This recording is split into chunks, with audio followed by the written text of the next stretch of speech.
बीजाक्षरात् परा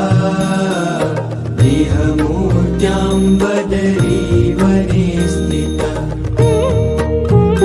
भुवि भारत जीव शर्मणे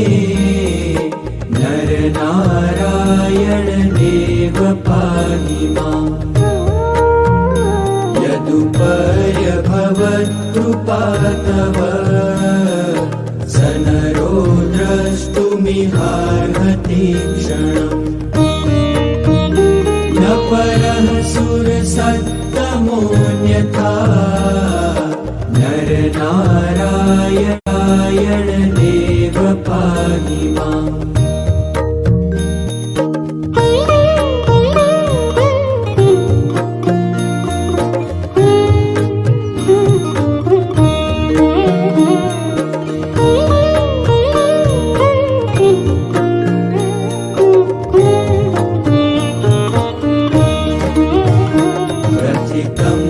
बृहद्व्रतं त्वया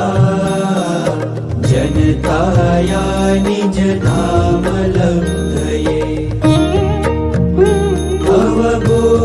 अवबोधनमुत्तमं भुवि नरनारायण देव पाहि माम् जगतो जननं हि पालनम् प्रलयं चापि करोषि नित्यदा रजसा तमसा च सत्त्वतो नरनारायण देव पाहि माम्